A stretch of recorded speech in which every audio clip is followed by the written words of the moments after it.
Aula do nosso curso de História para o segundo ano do ensino médio. E na aula de hoje a gente vai falar sobre a Guerra Civil Americana, ou também chamada de Guerra de Secessão. Na verdade, é uma continuidade daquilo que a gente já trabalhou na nossa última aula a respeito aí do processo de independência dos Estados Unidos. A história da construção dos Estados Unidos é uma história sempre voltada para a guerra. Os Estados Unidos vai estar sempre envolvido em diversas batalhas, assim na sua independência, depois no século XIX, a própria Guerra Civil e depois as principais guerras de todo o século XX e século XXI, direto ou indiretamente, os Estados Unidos está sempre envolvido. Mas existe um legado muito importante para a gente trabalhar em cima desse conceito da Guerra Civil. Qual o pano de fundo da Guerra Civil? Muitas das vezes a gente acaba falando de elementos mais econômicos e deixa de falar do essencial, que é a questão racial dentro dos Estados Unidos, que vai levar o país à guerra. A gente vai começar contextualizando algumas coisas. Logo depois do processo aí de independência dos Estados Unidos, vai começar a chamada Marcha para o Oeste. A gente deve lembrar que as 13 colônias, ainda sob a tutela da Inglaterra, tinha a vontade de expandir principalmente para a região oeste. A região oeste era uma região meio que sem uma colonização definida, muitas áreas ali abertas, áreas dominadas pelas populações indígenas, claro, mas muito abertas de outras dominações por parte dos europeus. Então havia um interesse muito grande dos imigrantes ingleses em expandir a sua área de dominação, expandir as 13 colônias, coisa que foi sistematicamente negado pela Inglaterra. Após a independência, começa a chamada Marcha para o Oeste e a anexação de territórios. A grande ideia, quando se fala em Marcha para o Oeste, é falar de uma coisa chamada Destino Manifesto, coisa que os estadunidenses, ou norte-americanos, como queiram, eles vão sempre colocar isso como uma ideia de que os Estados Unidos foi criado, foi forjado como um país tendo por base aí diretamente a ação de Deus. É como se Deus tivesse escolhido aquele povo para habitar a região e fazer com que ela se tornasse próspera. Então você tem toda uma ligação com o aspecto divino em cima da justificativa para você expandir o território, transformar a grande nação. É um território que vai ser conquistado através de guerra, principalmente a guerra contra o México. Você tem território como Novo México, Texas, Nevada. Você vai ter territórios comprados, como o território da Flórida, que vai ser comprado da Espanha. Você tem como a Louisiana, que é comprado da França, como o Alasca, que é comprado da Rússia. Então, todas essas ações vão fazendo com que o país se torne de um processo de independência pequenininho para algo gigantesco, um dos maiores países em extensão territorial do planeta. E associado a essa expansão territorial, a gente vai ter a imigração. A curiosidade histórica em termos de que hoje, século XXI, os Estados Unidos promove diversos bloqueios aos imigrantes. O Donald Trump está construindo um grande muro para tentar impedir ou barrar que imigrantes que vêm do México tenham acesso aos Estados Unidos.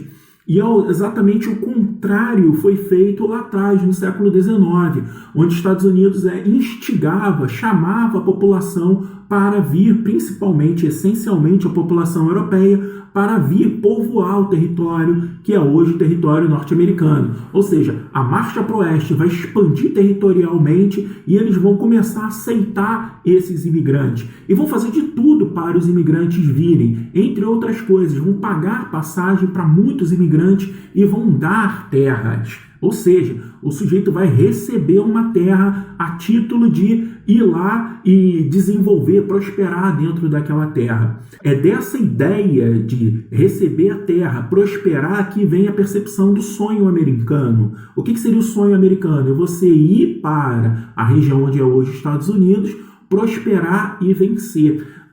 Com base nisso, tem toda uma lógica capitalista muito interessante que vai ser associado ao ser bem-sucedido, a você conseguir acumular riqueza ao longo da sua vida.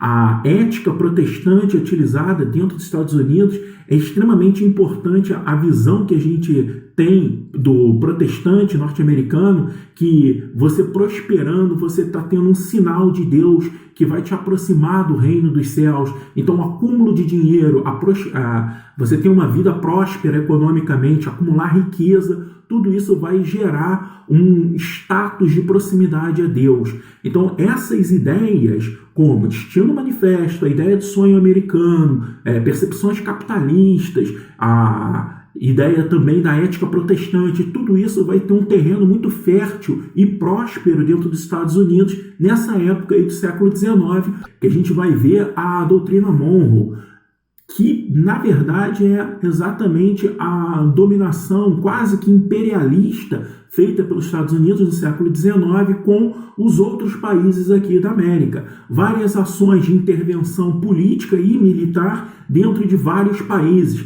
principalmente na região do Caribe, mas isso também vai ser muito efetivado, inclusive aqui na América do Sul, com algumas intervenções pontuais dos Estados Unidos. A ideia por trás da doutrina Monroe era a América para os americanos. Nesse caso, a América como uma dominação, o continente americano como um todo sendo dominado por um grupo americano específico, que seria os estadunidenses.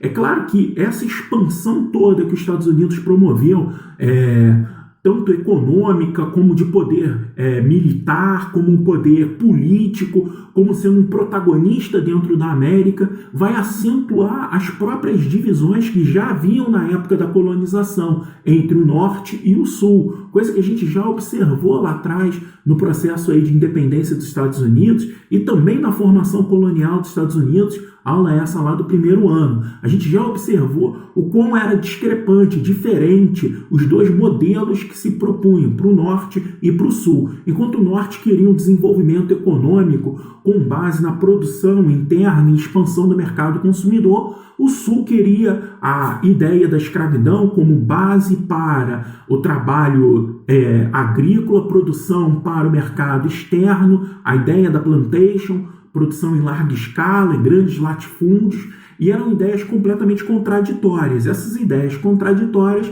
vai levar à guerra de secessão, a Guerra Civil Norte-Americana de 1861 até 1864. E qual o estopim para essa guerra? A eleição de Abraham Lincoln. Está aí a imagem dele, um dos presidentes norte-americanos mais icônicos de toda a história. Ele é um cara que vem de uma origem política do Norte, principalmente com a ideia abolicionista extremamente forte.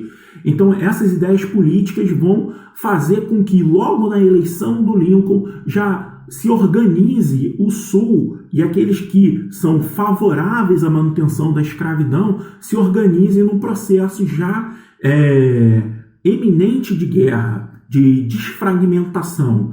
E, claro, isso vai ser dado, o Sul vai proclamar a independência e vai se tornar, você declarar um Estado independente, a Confederação dos Estados Confederados do Sul, e vão, obviamente, entrar em guerra contra o Norte. O Norte não aceita a desfragmentação territorial e começa uma guerra. Essa guerra ela tem uma série de características interessantes para a gente pensar, como o modelo de guerra, que é o primeiro modelo de guerra moderno, digamos assim, não só a utilização de armas de fogo em larga escala, é claro, a gente está falando de armas de fogo de meados do século XIX, ainda aquele tipo de fuzil no qual você vai atirar, colocar a bala, socar para atirar de novo, tem uma série, não tem repetição nisso, mas é um modelo de guerra que tem por base a arma de fogo e também um modelo de guerra que pressupõe uma indústria bélica, ou seja, a fabricação em larga escala de armas,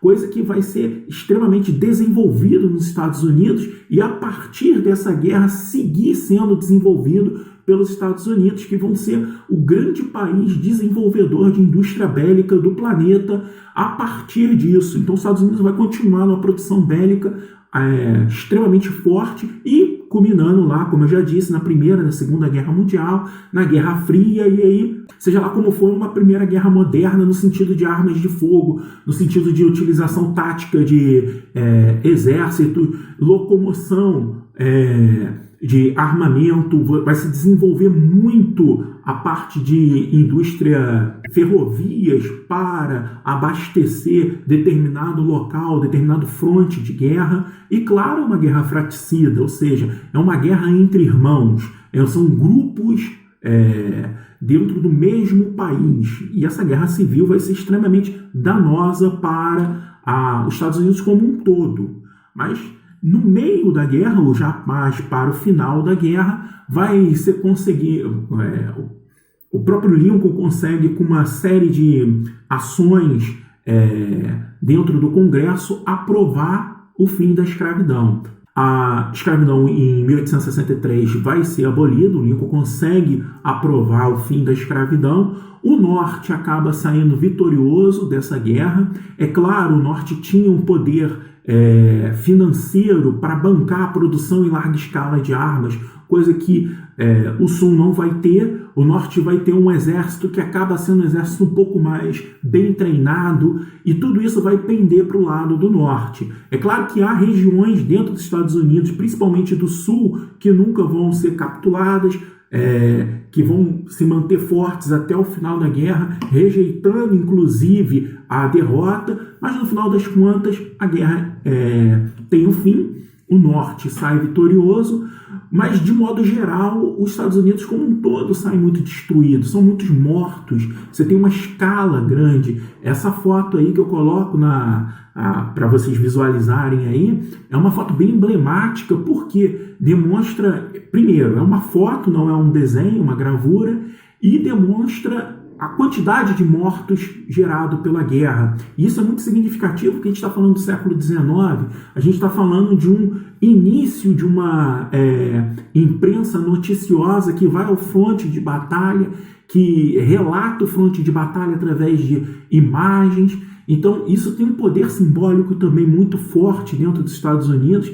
Principalmente para o Sul, vai ficar a ideia de ser derrotado, ter que aceitar o fim da escravidão e mais, ser financiado pelo Norte para que haja um desenvolvimento do Sul. Então, o Sul completamente destruído, tem que aceitar uma série de coisas, leis, e aceitar que o negro vai deixar a condição de escravo, de não pessoa que ele era visto, para ser um cidadão, tal qual é um cidadão branco. Isso vai gerar uma sequela muito terrível dentro do Sul, uma luta muito forte entre os brancos e os negros. Daí gerando a questão racial. A gente começa a pautar a questão racial pela ideia de que o Norte não quis o fim da escravidão por uma questão humanitária, porque eles estavam à frente de seu tempo, porque eles entendiam que você não pode analisar uma pessoa através da cor de sua pele, nada disso. O Norte estava interessado único e exclusivamente no aumento da mão de obra, e ao aumentar a mão de obra, você tem a possibilidade ali, mão de obra, obviamente, assalariada, claro. Quando você aumenta a mão de obra assalariada, você gera um aumento também de mercado consumidor. Então, o interesse, o plano de fundo do Norte era o aumento do mercado consumidor. Quanto mais se aumentasse o mercado consumidor com o fim da escravidão, mais você vai ter uma produção interna fechada dentro de um país gigantesco como era os Estados Unidos, onde você vai poder produzir e vender para o próprio mercado, ampliando cada vez mais o seu poder. O fim da escravidão foi visto a todo momento como uma opção de mercado, o interesse comercial e não o interesse humanitário. Porque se fosse o interesse humanitário, lá na independência das 13 colônias, o Norte já teria acabado com a escravidão, coisa que ele não fez. Ele demorou muito a promover o fim da escravidão. E só quando os interesses econômicos foram colocados à frente que começou aí a pressão pelo fim da escravidão. Quanto ao Sul, que teve que aceitar tudo isso, eles vão começar a buscar formas de tentar limitar essa liberdade por parte dos negros. E uma dessas formas de limitar mais contundente, mais forte, é um grupo chamado Ku Klux Klan. Então o objetivo deles era organizar um grupo muito fortemente armado, não só com armas de fogo, mas também com armas jurídicas, com armas políticas, contra os negros. E tentar, mesmo que foi obrigado pelo norte a aceitar o fim da escravidão, a gente vai criar um lugar para colocar os negros. Um local onde o negro possa ficar e manter aquela ideia de subhumano que era o negro. Então a Ku Klux Klan vai fazer atos assim dos mais terríveis possíveis, tudo isso apoiado, obviamente, por uma elite branca que dominou e continua dominando os principais estados norte-americanos, inclusive os estados do sul, onde a gente tem diversos problemas. Reflexo disso é o caso agora extremamente recente do George Floyd. Então, a gente não está falando de um passado que foi morto, que foi destruído. A elite não sabia da existência da Ku Klux Klan. As autoridades policiais, juízes, promotores, não. Muitas das vezes os próprios juízes, promotores e policiais eram da Ku Klux Klan. E a Ku Klux Klan, o que significa isso? A ideia era você engatilhar uma arma, o barulho que fazia uma onomatopeia, digamos assim, de você engatilhar uma arma. E vai fazer coisas terríveis. Eu coloquei aqui, vou destacar duas fotos aqui simbólicas, terríveis, né? Uma é uma pessoa negra ali sendo queimada, né?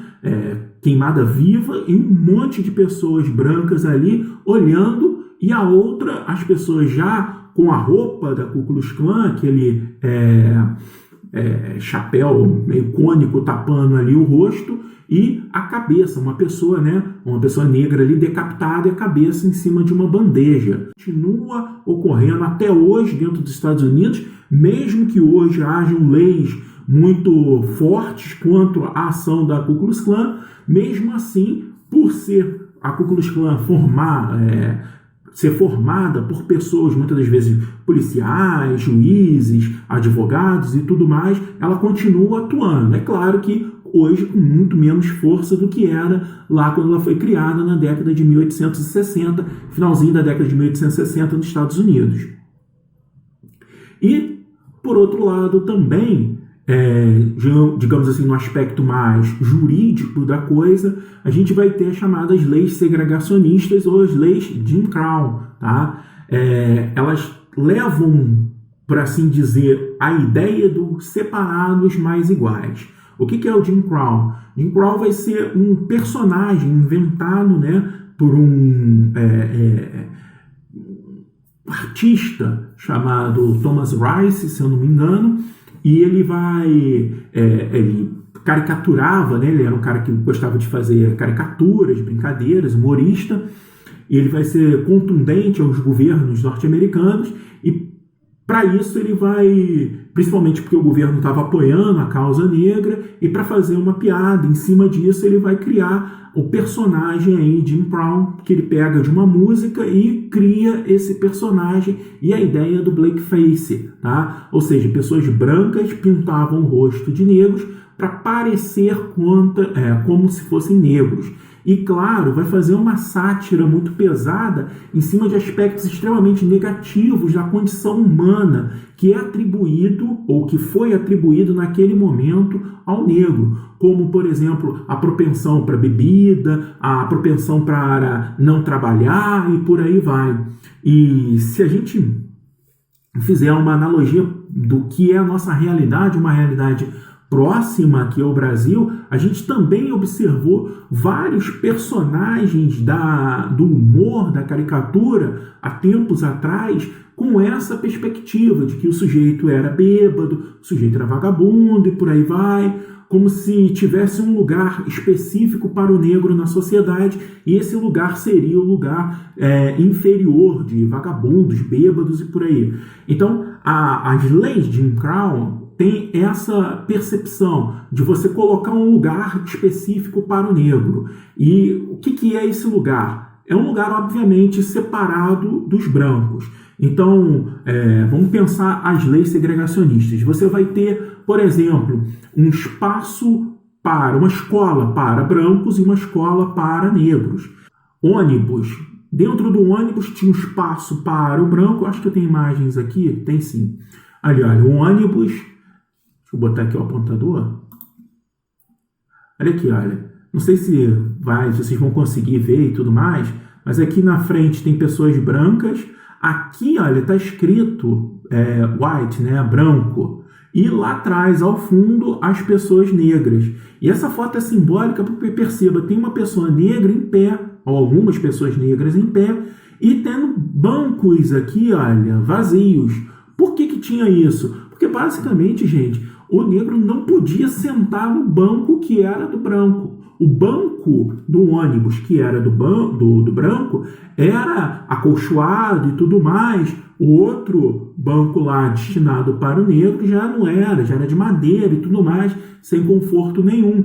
E mais ainda, né, se o ônibus estivesse cheio, nos lugares brancos completamente as pessoas sentadas, tomadas, e uma pessoa branca chegasse no ônibus, os negros tinham que levantar do espaço dos negros para ceder lugar a um branco. Por conta disso é que começou a lei segregacionista a acabar com a Rosa Parks, que se recusou a se levantar do ônibus, e isso aí também mais para frente, 1960, na década de 1960, que ela se recusou, e por conta disso começou todo um movimento muito forte para o fim dessas leis. A gente está falando aí de leis segregacionistas que vão durar, dentro dos Estados Unidos, 100 anos. Então, leis que separam o espaço do branco para o negro. Aí, do outro lado aqui, olha, tem um bebedor para brancos e um bebedor para negros.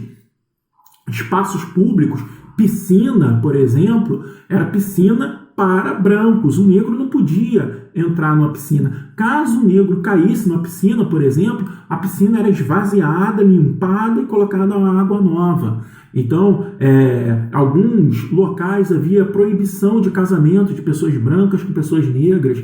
Essas leis todas, elas vão separar, segregar a população. E aí você vai ter o quê? Uma tensão muito forte. E aí, claro, poxa, professor, mas se a gente está falando de um Estado democrático como é os Estados Unidos, e onde você tinha a liberdade, a 15ª emenda dos Estados Unidos, aprovada logo depois da Guerra Civil, que dá o direito à cidadania dos negros, né? Na verdade, é uma sequência, 13ª, 14ª e 15ª emenda dos Estados Unidos, que vão dando os direitos civis aos negros. Ora, não dava direito aos negros votarem? Se há uma democracia, esse é o cerne aqui legal da questão para a gente refletir. Se era uma democracia, você tem uma população negra muito maior no sul dos Estados Unidos, por que essa população negra não se juntava a fazer um voto coletivo numa personalidade e elegia sempre o representante negro que pudesse fazer o fim dessas leis? Basicamente, por quê? Porque esses negros eram limitados o direito dele de votar. Por mais que na 15ª emenda dos Estados Unidos houvesse a possibilidade da pessoa negra ter direito a voto, a prática era muito diferente. Por que a prática era muito diferente? Porque você vai ter, o negro tem direito a voto, tudo bem, mas aí começam a criar as leis Jim Brown, as leis segregacionistas, que vão tentar limitar esse direito do negro, como, por exemplo, o sujeito que cumpriu pena, ele deixa de ter o direito a voto. E aí, qualquer motivo faria com que o negro fosse preso e cumprisse pena. Aí você vai ser julgado, o sujeito que é negro vai ser julgado, às vezes não cometeu crime nenhum, vai ser julgado por um juiz branco com um tribunal de júri todo branco, porque os negros também não podiam fazer parte do tribunal do júri. Então, todas essas limitações vão fazer com que eles não consigam, através da democracia, promover uma grande mudança. E isso se reflete até hoje. São vários estados, se eu não me engano, hoje, atualmente, 2020, são 3 estados dentro dos Estados Unidos que ainda mantém essa ideia de que o sujeito que foi preso, ele não tem mais direito a voto. E aí você vai ver a população carcerária nos Estados Unidos, é a maior população carcerária do planeta hoje, se não me engano, acho que 2 milhões de pessoas que são a população carcerária dentro dos Estados Unidos, e mais, você tem a possibilidade dessas pessoas voltando a ser reintegradas na sociedade, não ter os seus direitos plenos de cidadania, como o direito do voto. Tá? Então, há uma continuidade dessas leis segregacionistas até a presente data. Por isso que eu acho que é importante essa aula para a gente refletir que as coisas não estão presas lá no século XIX e acabadas. A história está aqui, a gente está respirando a história agora, com vários reflexos da nossa realidade aqui, formadora da nossa realidade, como racismo, por exemplo, extremamente debatido nos últimos tempos, e uma realidade presente da construção histórica do passado lá do século XIX. Bom, eu vou ficando por aqui, agradeço por vocês estarem assistindo essa aula, até a próxima, valeu!